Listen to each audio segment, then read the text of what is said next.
ਪਰ ਕੱਲ੍ਹ ਇਹਨਾਂ ਦਾ ਕੀ ਬਣੇਗਾ। ਖਸੂਸਨ ਮੈਂ ਪੰਜਾਬੀ ਦੀ ਗੱਲ ਕਰਨਾ, ਪੰਜਾਬੀ ਜਿਹੜੀ ਹੈ ਨਾ ਜੀ, ਇਹ ਸਾਡੀ ਮਾਂ ਬੋਲੀ ਹੈ ਜੀ, ਇਹ ਹੁਣ ਗਾਲਾਂ ਕੱਢਣ ਲਈ ਰਹਿ ਗਈ ਆ, ਭਾਵੇਂ ਅਸੈਂਬਲੀ ਹੈ, ਠੀਕ, ਭਾਵੇਂ ਬਾਜ਼ਾਰ ਹੈ, ਠੀਕ ਹੈ, ਭਾਵੇਂ ਘਰੇਲੂ ਲੜਾਈ ਹੈ, ਭਾਵੇਂ ਉਹ ਗਲੀ ਦੀ ਲੜਾਈ ਆ, ਪਿੰਡ ਦੀ ਲੜਾਈ ਆ, ਸਿਰਫ ਗਾਲਾਂ ਵਾਸਤੇ ਰਹਿ ਗਈ ਹੈ। ਠੀਕ ਹੈ, ਇਹਦੀ ਤੁਸੀਂ ਯਕੀਨ ਨਹੀਂ ਕਰਦੇ ਕਿ ਇਹ ਲੈਂਗੁਏਜ ਜਿਹੜੀ ਹੈ ਸਭ ਤੋਂ ਬੈਸਟ ਜਿਹੜਾ ਲਿਟਰੇਚਰ ਹੈ ਨਾ ਉਹ ਪੰਜਾਬੀ ਹੈ। ਪੰਜਾਬੀ ਲਿਟਰੇਚਰ ਦਾ ਕਦੇ ਪੜ੍ਹ ਕੇ ਵੇਖੋ ਤੁਸੀਂ, ਬੁੱਲੇ ਸ਼ਾਹ ਨੂੰ ਪੜ੍ਹ ਕੇ ਵੇਖੋ, ਵਾਰਿਸ ਸ਼ਾਹ ਨੂੰ ਪੜ੍ਹ ਕੇ ਵੇਖੋ, ਤੁਸੀਂ ਕਸੂਰਮੰਦ ਨੂੰ ਪੜ੍ਹ ਕੇ ਵੇਖੋ, ਹੈ ਮੀਆਂ ਮੁਹੰਮਦ ਬਖਸ਼ ਨੂੰ ਪੜ੍ਹ ਕੇ ਵੇਖੋ, ਕਾਲੀਦਾਸ ਨੂੰ ਪੜ੍ਹ ਕੇ ਯਕੀਨ ਜਾਣ ਕੇ ਹੈਰਾਨੀ ਹੁੰਦੀ ਹੈ ਕਿ ਉਹ ਬਿਸਮਿਲ੍ਲਾਹਿਰਰਹਿਮਾਨਿਰਰਹੀਮ। ਅਸਲਾਮ ਵਾਲੇਕੁਮ। ਗੱਲ ਵੇਲੇ ਦੀ ਨਾਲ ਮੈਂ ਤੁਹਾਡਾ ਵੀਰ ਅਫਜ਼ਲ ਭੱਟੀ। ਤੇ ਪਿਆਰੇ ਵੇਖਣ ਵਾਲਿਓ, ਮੈਂ ਅੱਜ ਮੌਜੂਦ ਹਾਂ ਇੱਕ ਅਦਬੀ ਸ਼ਖਸੀਅਤ ਆਬਾਦ ਅਲੀ ਜ਼ਮੀਰ ਸਾਹਿਬ, ਜਿਹੜੇ ਨੇ ਸਾਡੇ ਲਹਿੰਦੇ ਪੰਜਾਬ ਅਸੀਂ ਜਿਹਨੂੰ ਕਹਿੰਦੇ ਹਾਂ ਨਾ, ਅਤੇ ਸਾਡੇ ਪੰਜਾਬ ਦਾ ਜਿਹੜਾ ਪਹਿਲਾ ਜ਼ਿਲ੍ਹਾ ਨਾਰਵਲ, ਜਿੱਥੋਂ ਸੂਰਜ ਚੜ੍ਹਦਾ, ਇਹਨਾਂ ਦਾ ਤਾਲੁਕ ਜ਼ਿਲ੍ਹੇ ਨਾਰਵਲ ਦੇ ਨਾਲ ਆ।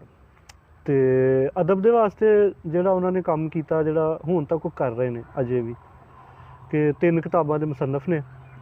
ਔਰ ਉਹਨਾਂ ਦੀ ਜਿਹੜੀ ਪੰਜਾਬੀ ਸ਼ਾਇਰੀ, ਮੈਂ ਸਮਝਦਾ ਕਿ ਉਹਨਾਂ ਦੀ ਪੰਜਾਬੀ ਸ਼ਾਇਰੀ ਜਿਹੜੀ ਇਸ ਚੀਜ਼ ਦਾ ਉਹ ਮੂੰਹ ਬੋਲਦਾ ਸਬੂਤ ਆ ਕਿ ਉਹਨਾਂ ਨੂੰ ਆਪਣੀ ਮਾਂ ਬੋਲੀ ਦੇ ਨਾਲ ਮੁਹੱਬਤ ਆ। ਅਤੇ ਅਸੀਂ ਲਹਿੰਦੇ ਪੰਜਾਬ ਜ਼ਿਲ੍ਹਾ ਨਾਰਵਲ ਦੀ ਅਦਬ ਦੇ ਹਵਾਲੇ ਨਾਲ ਅਗਰ ਅਸੀਂ ਗੱਲ ਕਰੀਏ, ਅਤੇ ਅਦਬ ਦੇ ਵਾਸਤੇ ਉਹਨਾਂ ਨੇ ਬੜਾ ਸਾਰਾ ਕੰਮ ਕੀਤਾ। ਇੱਕ ਲੰਬੜਦਾਰ ਸਾਹਿਬ, ਮੈਨੂੰ ਇੱਕ ਦੱਸੋ ਕਿ ਅਦਬ ਦੇ ਨਾਲ ਤੁਸੀਂ ਕਦੋਂ ਵਬਸਤਾ ਹੋਏ, ਕਿੰਨੇ ਅਰਸੇ ਤੋਂ ਅਦਬ ਦੇ ਨਾਲ ਵਬਸਤਾ ਹੋ, ਅਤੇ ਅੱਜ ਦਾ ਜਿਹੜਾ ਮਤਲਬ ਸਾਡਾ ਦੌਰ ਆ ਜੀ ਜੀ ਇਹਦੇ ਵਿੱਚ ਅਦਬ ਦੇ ਹਵਾਲੇ ਦੇ ਨਾਲ ਬਹੁਤ ਘੱਟ ਲੋਕ ਮਿਲਦੇ ਨੇ, ਅਤੇ ਤੁਸੀਂ ਫੇਰ ਵੀ ਇਹਨੂੰ ਲੈ ਕੇ ਚੱਲੇ ਹੋਏ ਹੋ। ਇਹ ਆਪਣੀ ਜ਼ਬਾਨੀ, ਆਪਣੀ ਜ਼ਰਾ ਰੂਹਦਾਦ, ਆਪਣੀ ਕਹਾਣੀ ਸਾਡੇ ਪਿਆਰੇ ਵੇਖਣ ਵਾਲਿਆਂ ਨੂੰ ਤੁਸੀਂ ਦੱਸੋ। ਬਿਸਮਿਲ੍ਲਾਹਿਰਰਹਿਮਾਨਿਰਰਹੀਮ।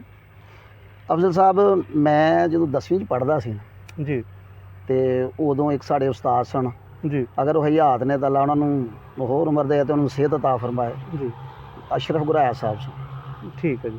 ਅਸ਼ਰਫ ਗੁਰਾਇਆ ਸਾਹਿਬ ਨਾਲ ਜਦੋਂ ਉਹਨਾਂ ਨੇ ਸਾਨੂੰ ਉਰਦੂ ਪੜ੍ਹਾਉਣੀ ਨਾ, ਅਤੇ ਉਹਦੀ ਜਿਹੜੀ ਮਤਲਬ ਕਿ ਤਸ਼ਰੀਹ, ਉਹਦੇ ਮਾਨੀ ਮਤਾਲਬ ਇਸ ਤਰ੍ਹਾਂ ਦਿਲ ਵਿੱਚ ਖੁੱਭ ਜਾਣੇ ਕਿ ਉਹ ਨਿਕਲਦੇ ਨਹੀਂ ਸਨ ਹੁੰਦੇ।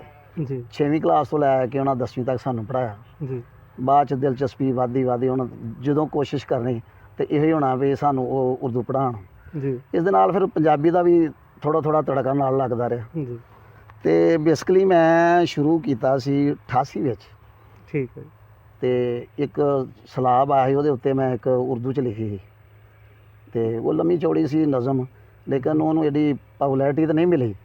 ਲੇਕਿਨ ਮਾਸ਼ਾਅੱਲਾ ਜਿਹੜੇ ਸਟੂਡੈਂਟ ਲੋਕ ਸਨ ਨਾ, ਉਹਨਾਂ ਨੇ ਉਹਨੂੰ ਬੜਾ ਸਰਾਹਿਆ। ਤਾਂ ਮੈਂ ਅਸਲ ਵਿੱਚ ਅਦਬ ਤਾਂ ਮੈਂ ਲਿਖਿਆ ਵਾ, ਬੜਾ ਕੁਝ ਲਿਖਿਆ ਮੈਂ, ਉਰਦੂ ਵੀ ਲਿਖੀ ਹੈ, ਪੰਜਾਬੀ ਵੀ ਲਿਖਿਆ, ਲੇਕਿਨ ਮੈਂ ਅਹਿਸਾਸੇ ਕਮਤਰੀ ਦਾ ਸ਼ਿਕਾਰ ਰਿਹਾ ਅਫਜ਼ਲ ਸਾਹਿਬ। ਕਿ ਅਗਰ ਅੱਜ ਤੋਂ ਮੈਂ 26-27 ਸਾਲ ਪਹਿਲਾਂ ਜਾਂ 35-36 ਸਾਲ ਪਹਿਲਾਂ ਛਪਦਾ, ਅਤੇ ਅੱਜ ਮੇਰਾ ਮੁਆਜ਼ਨਾ ਜਿਹੜਾ ਨਾ ਉਹ ਅੱਛੇ ਰਾਈਟਰਾਂ, ਅਦੀਬਾਂ ਨਾਲ ਜਾਂ ਸ਼ਾਇਰਾਂ ਨਾਲ ਹੁੰਦਾ। ਲੇਕਿਨ ਸਭ ਤੋਂ ਪਹਿਲੀ ਗੱਲ, ਮੈਂ ਅਹਿਸਾਸ ਹੀ ਪਤਾ ਨਹੀਂ ਯਾਰ, ਮੈਂ ਅਗਰ ਛਪ ਗਿਆ ਤਾਂ ਕੋਈ ਮੈਨੂੰ ਪਸੰਦ ਕਰੇਗਾ ਕਿ ਨਹੀਂ ਕਰੇਗਾ। ਅਗਰ ਜੇ ਕੋਈ ਕਿਤਾਬ ਮੇਰੀ ਛਪ ਗਈ ਤਾਂ ਉਹਦੇ 'ਤੇ ਤਨਕੀਦ ਹੋਏਗੀ, ਕੀ ਹੋਏਗਾ, ਕਿਵੇਂ ਹੋਏਗਾ, ਇਸ ਖੌਫ ਨੇ ਨਾ ਮੈਨੂੰ ਰੋਕੀ ਰੱਖਿਆ। ਫਿਰ 2020 ਦੇ ਵਿੱਚ ਦੋਸਤ ਅਹਿਬਾਬ ਸਨ, ਜਿਹਨਾਂ ਵਿੱਚ ਤੁਸੀਂ ਵੀ ਸ਼ਾਮਲ ਸੋ, ਇਹਨਾਂ ਨੇ ਮੈਨੂੰ ਆਖਿਆ ਕਿ ਯਾਰ ਤੂੰ ਇੰਨਾ ਕੁਝ ਲਿਖਿਆ ਹੈ ਅਤੇ ਮੰਜ਼ਰ ਆਮ 'ਤੇ ਆਉਣਾ ਚਾਹੀਦਾ। ਉਹ ਫਿਰ ਮੈਂ ਇੱਕ ਕਿਤਾਬ ਉਰਦੂ 'ਚ ਲਿਖੀ, ਸੁਲਗ ਤੇ ਆਂਸੂ। ਉਹਦੇ ਬਾਅਦ 3 ਕਿਤਾਬਾਂ ਹੋਰ ਸਨ, ਉਹ ਵੀ ਉਰਦੂ ਵਿੱਚ ਹਨ। ਇੱਕ ਕਾਲਮ ਸੀ ਜ਼ਮੀਰ ਆਪਣਾ ਦੇ ਨਾਮ ਦੇ ਉੱਤੇ, ਉਹ ਅਜੇ ਜ਼ੇਰੇ ਤਬਾਤ ਹੈ। ਇੱਕ ਨਾਵਲ ਮੈਂ ਲਿਖਿਆ, ਬੜਾ ਜ਼ਬਰਦਸਤ ਨਾਵਲ ਹੈ ਅਫਜ਼ਲ ਸਾਹਿਬ। ਅੱਜ ਦੀ ਜਿਹੜੀ ਬੇਟੀ ਹੈ ਸਾਡੀ, ਅਗਰ ਉਹ ਪੜ੍ਹਦੀ ਤਾਂ ਹੁਣ ਆਵਾਮ ਤਾਂ ਪੜ੍ਹਦੀ ਨਹੀਂ, ਕਾਰੀ ਹੈ ਕੋ ਨਹੀਂ, ਲੇਕਿਨ ਮੇਰੀ ਹੁਣ ਕੋਸ਼ਿਸ਼ ਇਹ ਵੇ ਕਿ ਉਸ ਨਾਵਲ ਨੂੰ ਮੈਂ ਵਾਇਸ ਕਰਕੇ ਨਾ ਆਪਣੀ ਆਵਾਜ਼ ਦੇ ਵਿੱਚ, ਅਤੇ ਮੈਂ ਉਹਨਾਂ ਲੋਕਾਂ ਤੱਕ ਪਹੁੰਚਾਵਾਂ, ਉਹਨਾਂ ਬੇਟੀਆਂ ਤੱਕ ਪਹੁੰਚਾਵਾਂ ਜਿਹੜੀਆਂ ਦਿਲ ਤੋਂ ਸੋਚਦੀਆਂ ਨੇ, ਦਿਮਾਗ ਤੋਂ ਨਹੀਂ ਸੋਚਦੀਆਂ। ਬਾਕੀ ਅਦਬ ਸਾਡੀ ਬਦ ਕਿਸਮ ਦੀ ਹੈ ਕਿ ਅਦਬ ਨਾਲ ਅੱਜ ਦਾ ਬੱਚਾ ਜਿਹੜਾ ਨਾ ਇਹ ਤਾਲੁਕ ਨਹੀਂ ਰੱਖਦਾ, ਸਵਾਏ ਇਹਨਾਂ ਨੂੰ ਬਸ ਯੂਟਿਊਬ ਵਗੈਰਾ ਜਾਂ ਦੂਸਰੇ ਮਤਲਬ ਕਿ ਆ ਟਿਕਟੋਕ ਬਣਾਉਣ ਤੋਂ ਇਲਾਵਾ ਇਹਨਾਂ ਦੀ ਫੁਰਸਤ ਨਹੀਂ ਹੈਗੀ। ਇੱਕ ਦਿਨ ਵਿੱਚ ਮੈਂ ਬੱਚੇ ਨੂੰ ਪੁੱਛਿਆ, ਮੈਂ ਉਹ ਗੱਲ ਉਰਦੂ ਦੇ ਮਾਨੀ ਕੀ ਨੇ? ਆਂਦਾ ਚਾਚਾ ਯਾਰ ਉਰਦੂ ਦੇ ਮਾਨੀ ਕੀ ਹੁੰਦੇ ਨੇ? ਉਰਦੂ ਹੀ ਹੁੰਦਾ, ਉਰਦੂ ਦੀ ਕਿਤਾਬ ਹੈ। ਮੈਂ ਬੜਾ ਹੱਸਿਆ, ਬੜਾ ਅਫਸੋਸ ਵੀ ਕੀਤਾ ਇਸ ਕੌਮ 'ਤੇ ਕਿ ਯਾਰ ਕੱਲ੍ਹ ਇਹਨਾਂ ਦਾ ਕੀ ਬਣੇਗਾ। ਖਸੂਸਨ ਮੈਂ ਪੰਜਾਬੀ ਦੀ ਗੱਲ ਕਰਨਾ, ਪੰਜਾਬੀ ਜਿਹੜੀ ਹੈ ਨਾ ਜੀ ਇਹ ਸਾਡੀ ਮਾਂ ਬੋਲੀ ਹੈ। ਜੀ ਇਹ ਹੁਣ ਗਾਲਾਂ ਕੱਢਣ ਲਈ ਰਹਿ ਗਈ ਆ, ਭਾਵੇਂ ਅਸੈਂਬਲੀ ਹੈ, ਠੀਕ ਭਾਵੇਂ ਬਾਜ਼ਾਰ ਹੈ, ਠੀਕ ਹੈ ਭਾਵੇਂ ਘਰੇਲੂ ਲੜਾਈ ਹੈ, ਭਾਵੇਂ ਉਹ ਗਲੀ ਦੀ ਲੜਾਈ ਆ, ਪਿੰਡ ਦੀ ਲੜਾਈ ਆ, ਸਿਰਫ ਗਾਲਾਂ ਵਾਸਤੇ ਰਹਿ ਗਈ ਹੈ। ਠੀਕ ਹੈ ਇਹਦੀ ਤੁਸੀਂ ਯਕੀਨ ਨਹੀਂ ਕਰਦੇ ਕਿ ਇਹ ਲੈਂਗੁਏਜ ਜਿਹੜੀ ਹੈ ਸਭ ਤੋਂ ਬੈਸਟ ਜਿਹੜਾ ਲਿਟਰੇਚਰ ਹੈ ਨਾ ਉਹ ਪੰਜਾਬੀ ਹੈ। ਪੰਜਾਬੀ ਲਿਟਰੇਚਰ ਦਾ ਕਦੇ ਪੜ੍ਹ ਕੇ ਵੇਖੋ, ਤੁਸੀਂ ਬੁੱਲੇ ਸ਼ਾਹ ਨੂੰ ਪੜ੍ਹ ਕੇ ਵੇਖੋ, ਵਾਰਿਸ ਸ਼ਾਹ ਨੂੰ ਪੜ੍ਹ ਕੇ ਵੇਖੋ, ਤੁਸੀਂ ਕਸੂਰਮੰਦ ਨੂੰ ਪੜ੍ਹ ਕੇ ਵੇਖੋ, ਹੈ ਮੀਆਂ ਮੁਹੰਮਦ ਬਖਸ਼ ਨੂੰ ਪੜ੍ਹ ਕੇ ਵੇਖੋ, ਕਾਲੀਦਾਸ ਨੂੰ ਪੜ੍ਹ ਕੇ, ਯਕੀਨ ਜਾਣ ਕੇ ਹੈਰਾਨੀ ਹੁੰਦੀ ਹੈ ਕਿ ਉਹਨਾਂ ਲੋਕਾਂ ਨੇ, ਉਹਨਾਂ ਬਾਬਿਆਂ ਨੇ ਕੀ ਲਿਖ ਛੜਿਆ, ਕਮਾਲ ਕਰ ਛੜਿਆ ਵਾ। ਅਸਲ 'ਚ ਅਫਜ਼ਲ ਸਾਹਿਬ ਅਦਬ ਜਿਹੜਾ ਨਾ, ਅਦਬ ਦੇ ਲغਵੀ ਮਾਇਨੇ ਨੇ ਲਿਹਾਜ਼ ਕਰਨਾ, ਸਹੀ ਹੈ।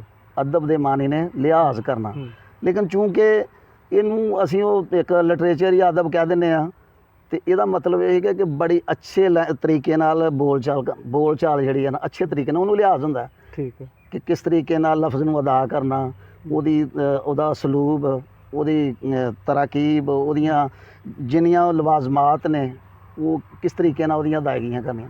ਬਸ ਅਦਬ ਇਹ ਹੁੰਦਾ। ਮੈਂ ਪੰਜਾਬੀ 'ਚ ਵੀ ਲਿਖਿਆ ਤੇ ਇੱਕ ਦੋ ਕੋਈ ਸੁਣਾਓ ਸਾਡੇ ਨਾਜ਼ਰੀਨ ਨੂੰ। ਹਾਂ ਮੈਂ ਸੁਣਾਉਣਾ। ਮੇਰੇ ਨਾਲ ਤਕਦੀਰ ਕਈ ਜੁਗਤ ਕੀਤੀ, ਮੇਰੇ ਨਾਲ ਤਕਦੀਰ ਕਈ ਜੁਗਤ ਕੀਤੀ, ਨਿੱਕੀ ਉਮਰ 'ਚ ਲਾ ਗਈ ਏ ਫੱਟ ਮੈਨੂੰ, ਉਹ ਰੇਤ ਚੁਗੇ ਹੋਏ ਸ਼ਜਰ ਵਾਂਗੂ, ਐਵੇਂ ਜੜ ਤੋਂ ਗਈ ਏ ਪੱਟ ਮੈਨੂੰ, ਪੈਰ ਤਿਲਕਿਆ ਤੇ ਅਜੇ ਮੈਂ ਸੰਭਲਿਆ ਨਹੀਂ, ਤੇ ਸਿਰੋਂ ਪੈ ਗਈ ਏ ਹੋਰ ਇੱਕ ਸੱਟ ਮੈਨੂੰ, ਉਹ ਵਟਾ ਰਾਹ ਵਿੱਚ ਪਿਆ ਕਿਵੇਂ ਗੋਲ ਹੋਇਆ, ਤੇ ਸਮਝ ਆ ਗਈ ਏ ਦੁਨੀਆ ਝੱਟ ਮੈਨੂੰ।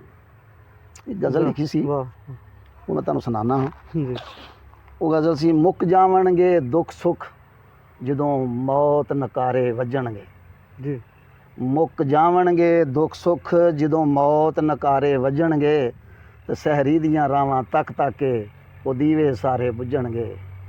ਰਾਈਆ ਤੂੰ ਹੁਣ ਟੁਰਦਾ ਰਹੋ, ਰਾਈਆ ਤੂੰ ਹੁਣ ਟੁਰਦਾ ਰਹੋ, ਲੰਮੀਆਂ ਤੇਰੀਆਂ ਵਾਟਾਂ ਨੇ, ਜਿਸ ਪਾਣੀ ਸੁੱਟੀਆਂ ਬੇੜੀਆਂ ਨੇ ਉਹ ਆਪ ਕਿਨਾਰੇ ਲੱਗਣਗੇ।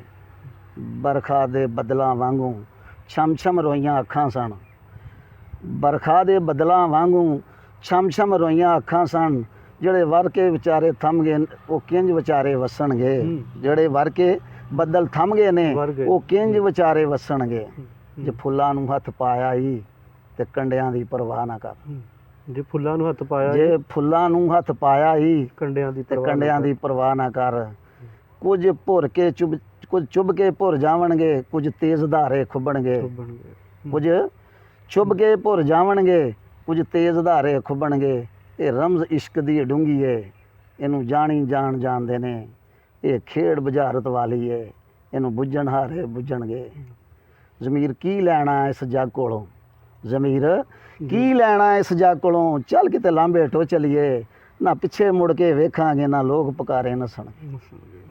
ਬੇਸ਼ੱਕ ਬੇਸ਼ੱਕ। ਸੋ ਅਫਜ਼ਲ ਸਾਹਿਬ ਅਦਬ ਦੇ ਵਿੱਚ ਬੜੇ ਦੋਸਤਾਂ ਲਿਖਿਆ। ਮੈਂ ਤੁਹਾਨੂੰ ਦੱਸਣਾ, ਨਾਰੋਵਾਲ ਦੀ ਕਿਤਾਬ ਆਈ ਹੈ ਤਲਾਸ਼ ਨਾਰੋਵਾਲ, ਉਹਨਾਂ ਦੇ ਮੁਸੰਨਫ ਨੇ ਸੈਯਦ ਆਰਫ ਗਿਲਾਨੀ, ਔਰ ਤਖੱਲਸ ਕਰਦੇ ਨੇ ਆਰਫ ਨੂਨਾਰੀ ਦੇ ਨਾਮ ਤੋਂ। ਠੀਕ ਹੈ। ਹੁਣ ਆਈਓ ਤੋਂ 18-19 ਕਿਤਾਬਾਂ ਲਿਖੀਆਂ, ਲੇਕਿਨ ਜਿਹੜੀ ਸਭ ਤੋਂ ਬੈਸਟ ਕਿਤਾਬ ਲਿਖੀ ਹੈ ਨਾ, ਉਹ ਲਿਖੀ ਹੈ ਨੇ ਤਲਾਸ਼ ਨਾਰੋਵਾਲ। ਅੱਛਾ ਜੀ। ਉਹਦੇ ਵਿੱਚ ਸਾਡੇ ਰਾਈਟਰ, ਅਦੀਬ, ਸ਼ਾਇਰ, ਗੱਲ ਕਹਿਣ ਵਾਲੇ ਕੋਈ ਵੀ ਬੰਦਾ ਉਹਨਾਂ ਛੱਡਿਆ ਨਹੀਂ ਹੈ, ਆਪਣੀ ਕੋਸ਼ਿਸ਼ ਕੀਤੀ ਹੈ। ਠੀਕ ਹੈ। 140 ਗਾਲਬਨ ਜਿਹੜੇ ਬੰਦਿਆਂ ਦਾ ਤਾਰਫ ਹੈ, ਠੀਕ ਹੈ, ਸ਼ਾਇਰਾਂ ਅਦੀਬਾਂ ਦਾ, ਉਹਨਾਂ ਵਿੱਚ ਇਸ ਨਚੀਜ਼ ਦਾ ਵੀ ਤਾਰਫ ਹੈਗਾ 70ਵੇਂ ਨੰਬਰ 'ਤੇ। ਇਹ ਬੜਾ ਆਜ਼ਾਦ ਹੈ ਜੀ। ਹਾਂ ਮਾਸ਼ਾਅੱਲਾ ਜੀ। ਬਿਲਕੁਲ 70ਵੇਂ ਨੰਬਰ 'ਤੇ ਤਲਾਸ਼ ਨਾਰੋਵਾਲ।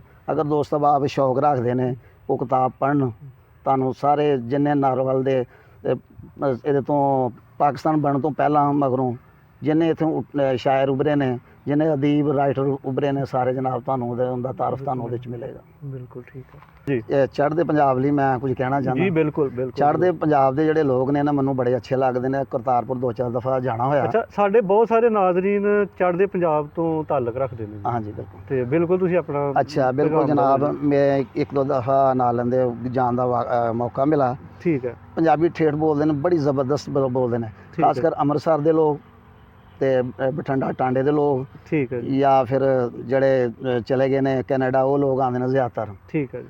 ਤੇ ਬਹੁਤ ਅੱਛੇ ਨੇ। ਮੈਂ ਯੁਵਰਾਜ ਸਿੰਘ ਨੇ ਇੱਕ ਆਪਣਾ ਇੰਡੀਆ ਦੇ ਦੋਸਤ ਨੇ ਮੇਰੇ, ਕਦੇ ਕਦੇ ਹਾਈ ਹੈਲੋ ਹੋ ਜਾਂਦੀ ਉਹਨਾਂ ਨਾਲ, ਠੀਕ ਹੈ ਜੀ। ਤੇ ਉਹਨਾਂ ਦੇ ਨਾਲ ਪੰਜਾਬੀ ਬਹਿ ਕੇ ਪੰਜਾਬੀ ਮੂੰਹ ਭਰ ਕੇ ਗੱਲ ਕੀਤੀ, ਬੜਾ ਸਵਾਦ ਆਇਆ। ਹੂੰ ਅਸਲ 'ਚ ਮੈਂ ਚਾਹੁੰਦਾ ਵਾਂ ਕਿ ਯਾਰ ਅਸਲ ਸਾਡੀ ਜਿਹੜੀ ਪੰਜਾਬੀ ਆ ਨਾ, ਅਗਰ ਉਹਨੂੰ ਇੱਥੋਂ ਹੀ ਨਹੀਂ ਵੀ ਪਾਕਿਸਤਾਨ ਤੇ ਇੰਡੀਆ 'ਚ ਹੀ ਹੋਏ, ਹੂੰ ਮੇਰਾ ਤਾਂ ਦਿਲ ਇਹ ਕਰਦਾ ਹੈ ਕਿ ਇਹਨੂੰ ਮਤਲਬ ਕਿ ਇੰਟਰਨੈਸ਼ਨਲ ਲੈਵਲ ਤੇ ਲੈ ਜਾਇਆ ਜਾਏ।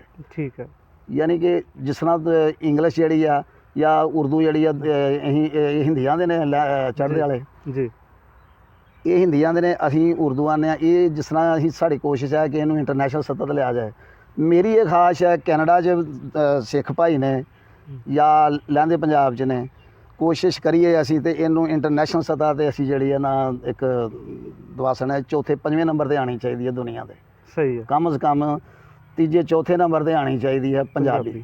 ਹੂੰ ਮੈਂ ਲਹਿੰਦੇ ਪੰਜਾਬ ਚੜ੍ਹਦੇ ਪੰਜਾਬ ਅੱਗੇ ਇਹ ਗੁਜ਼ਾਰਿਸ਼ ਕਰਨਾ ਕਿ ਤੁਸੀਂ ਠੇਠ ਪੰਜਾਬੀ ਨੂੰ, ਮਾਂ ਬੋਲੀ ਆਪਣੀ ਜਿਹੜੀ ਆ, ਇਹਨੂੰ ਤੁਸੀਂ ਇੰਟਰਨੈਸ਼ਨਲ ਸਤਹ ਤੱਕ ਤਾਰਫ ਕਰਾਓ। ਇਹਦਾ ਮੁਤਾਰਫ ਹੋਣੀ ਚਾਹੀਦੀ ਹੈ ਤਾਂ ਕਿ ਲੋਕ ਜਿਹੜੇ ਨੇ ਇਸ ਜ਼ਬਾਨ ਤੋਂ ਵੀ ਮਤਲਬ ਕਿ ਇਸਤਫਾਦਾ ਕਰਨ। ਬਿਲਕੁਲ। ਇਹ ਤੋਂ ਨਾਲ ਲੈਂਦੇ ਆਪਣਾ ਲੋਕ ਜਿਹੜੇ ਨੇ ਇਹਦੇ ਵਿੱਚ ਲਿਖਣ, ਇਹਦੇ ਵਿੱਚ ਫਿਲਮ ਬਣਾਉਣ, ਇਹਦੇ ਵਿੱਚ ਗੀਤ ਲਿਖਣ। ਯਾਨੀ ਕਿ ਮੇਰੇ ਅੱਗੇ ਜਿਹੜਾ ਇਹ ਸਭ ਤੋਂ ਵੱਡਾ ਹੈਗਾ ਪੰਜਾਬ ਲਈ, ਇਹ ਸਮਝ ਲਓ ਕਿ ਮੇਰਾ ਕਹਿਣ ਦਾ ਮਕਸਦ ਇਹ ਵੇ ਕਿ ਜਿੰਨੇ ਵੀ ਪੰਜਾਬੀ ਭਾਈ ਨੇ, ਜਿੰਨੇ ਸਿੱਖ ਭਰਾ ਨੇ, ਜਿੰਨੇ ਮੁਸਲਿਮ ਪਾਕਿਸਤਾਨੀ ਨੇ, ਇਹਦੇ ਉੱਤੇ ਕੋਸ਼ਿਸ਼ ਕਰਨ ਤੇ ਕੋਈ ਐਸੇ ਨਾਲ ਦੇ ਪ੍ਰੋਗਰਾਮ ਤਰਤੀਬ ਦੇਣ ਜਿਹੜੇ ਇੰਟਰਨੈਸ਼ਨਲ ਲੈਵਲ ਤੇ ਹੋਣ, ਤੇ ਲੋਕ ਇਹਨੂੰ ਤੀਸਰੀ ਜਾਂ ਚੌਥੀ ਜ਼ਬਾਨ ਜਿਹੜੀ ਆ ਸਮਝਣ ਦਾ। ਮੇਰਾ ਤਾਂ ਇਹ ਖਿਆਲ ਹੈ। ਬਿਲਕੁਲ ਜੀ।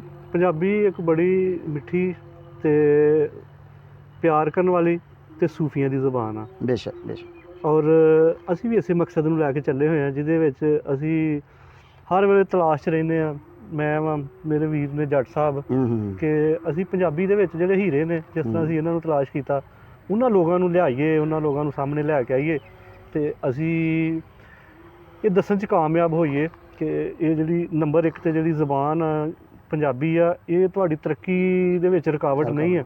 ਤੁਸੀਂ ਇਹ ਨਾ ਸਮਝੋ, ਕੁਝ ਲੋਕ ਪੰਜਾਬੀ ਨੂੰ ਇਹ ਸਮਝਦੇ ਨੇ ਕਿ ਪਤਾ ਨਹੀਂ ਅਸੀਂ ਅਗਰ ਪੰਜਾਬੀ ਬੋਲਾਂਗੇ, ਪੰਜਾਬੀ ਕਹਿਲਾਵਾਂਗੇ ਤੇ ਇਹ ਸਾਡੀ ਤਰੱਕੀ 'ਚ ਰੁਕਾਵਟ ਆ। ਹਾਂ, ਇਹ ਅਫਸਰ ਸਾਹਿਬ ਇੱਕ ਹੋਰ ਚੀਜ਼ ਆ, ਜੀ ਮਾਫੀ ਚਾਹਨਾ, ਇਹ ਲੋਕ ਜਿਹੜੇ ਨੇ ਨਾ ਪੜ੍ਹੇ ਲਿਖੇ, ਇਹ ਪੰਜਾਬੀ ਜਿਹੜੀ ਆ ਅਨਪੜ੍ਹਾਂ ਦੀ ਜ਼ਬਾਨ ਸਮਝਦੇ, ਅਨਪੜ੍ਹਾਂ ਦੀ ਸਮਝਦੇ ਨੇ, ਅਨਪੜ੍ਹਾਂ ਦੀ ਜ਼ਬਾਨ ਸਮਝਦੇ ਨੇ ਕਿਤੇ। ਤੇ ਇਹਨਾਂ ਨੂੰ ਇਹ ਨਹੀਂ ਪਤਾ ਕਿ ਵਾਰਿਸ ਸ਼ਾਹ ਵਿੱਚ PhD ਹੈ। ਹਾਂਜੀ, ਬੁੱਲੇ ਉਹਨਾਂ ਸ਼ਾਹ ਪੜ੍ਹਿਆ ਲਿਖਿਆ ਦੀ ਗੱਲ ਜਿਹੜੀ ਆ, ਉਹਦੀ ਨਫੀ ਤੁਹਾਡੇ ਸਾਹਮਣੇ ਜਨਾਬ ਆਬਾਦ ਅਲੀ ਜ਼ਮੀਰ ਸਾਹਿਬ ਬੈਠੇ ਨੇ, ਜਿਹੜੇ 3 ਕਿਤਾਬਾਂ ਦੇ ਮੁਸੰਨਫ ਨੇ। ਠੀਕ ਆ ਜੀ। ਪੰਜਾਬੀ ਦੇ ਵਿੱਚ ਰਹਿ ਕੇ, ਪੰਜਾਬ ਦੇ ਵਿੱਚ ਪਰਵਰਿਸ਼ ਪਾ ਕੇ, ਇਸੇ ਮਾਹੌਲ ਦੇ ਵਿੱਚ ਉਹਨਾਂ ਨੇ ਰਹਿੰਦਿਆਂ ਹੋਇਆਂ, ਇਹ ਇੱਕ ਦਿਹਾਤੀ ਮਾਹੌਲ ਦੇ ਵਿੱਚ ਰਹਿੰਦਿਆਂ ਹੋਇਆਂ, ਉਹਨਾਂ ਨੇ 3 ਕਿਤਾਬਾਂ ਉਰਦੂ ਦੇ ਵਿੱਚ ਜਿਹੜੀਆਂ ਨੇ ਉਹ ਤਹਿਰੀਰ ਕੀਤੀਆਂ ਨੇ। ਤੇ ਆਪਣੇ ਮੇਜ਼ਬਾਨ ਅਫਜ਼ਲ ਭੱਟੀ ਨੂੰ ਤੇ ਸਾਡੇ ਅੱਜ ਦੇ ਮਹਿਮਾਨ ਆਬਾਦ ਅਲੀ ਜ਼ਮੀਰ ਸਾਹਿਬ ਨੂੰ ਇਜਾਜ਼ਤ ਦੇਵੋ, ਤੇ ਦੁਨੀਆ ਦੇ ਜਿਸ ਕੋਨੇ ਤੇ ਵੀ ਰਹੋ, ਹੱਸਦੇ ਰਹੋ, ਵਸਦੇ ਰਹੋ, ਆਪਣਾ ਬਹੁਤ ਸਾਰਾ ਖਿਆਲ ਰੱਖੋ। ਅਸਲਾਮ ਵਾਲੇਕੁਮ।